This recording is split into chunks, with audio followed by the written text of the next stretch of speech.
Hey, what's up guys? My name is Cameron Gallagher and today we're talking about the Black Pro Mist 1.4, so let's get into it.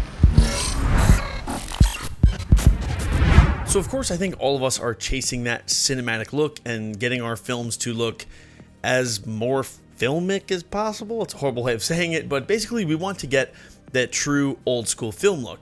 Now I don't mean a degraded film look or a film look that looks bad, but obviously we want to just match what we see from amazing cinematographers like Roger Deakins and people that just really nail the look of film. So I've been shooting a lot of 35mm film recently, and this is still photography, but one of the things that I noticed is that the film just blooms so much in the highlights, and it really just has that old school film look.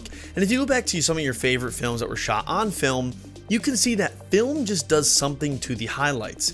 It's creamier and it blows out in a kind of way that's like very smooth, and the highlight roll off is just incredibly pleasing to the eye.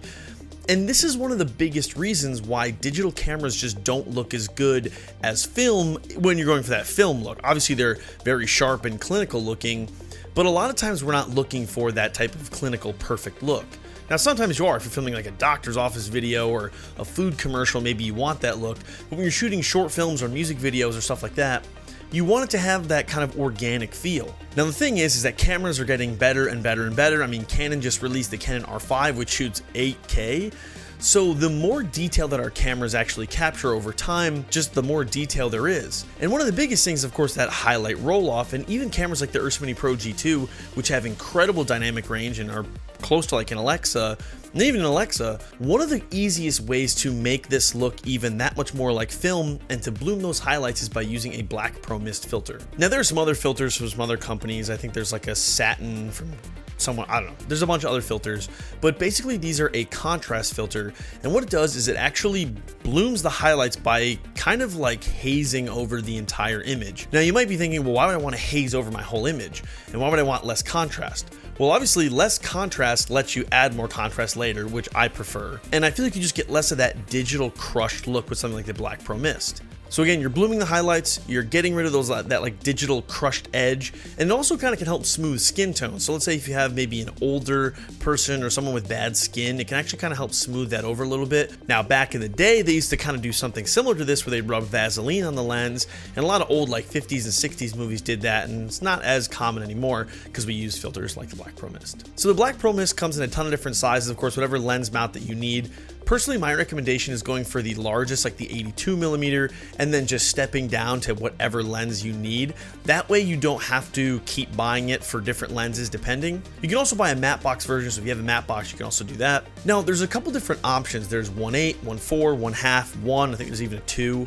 And I actually used to have, and I still do, the 1.8, but I found that it wasn't really enough. And because I was looking for that true blooming highlights film look, when I sort of started looking at the 1.8, although yes, it takes a little bit of a digital edge off, the 1.4 is really, in my opinion, the sweet spot for getting that film look. And I found that it looks the closest to the 35mm still photography that I was taking and how those highlights bloom. So Zach and I did a bunch of test shots, and you can see just the difference that the Black Pro Mist 1.4 makes.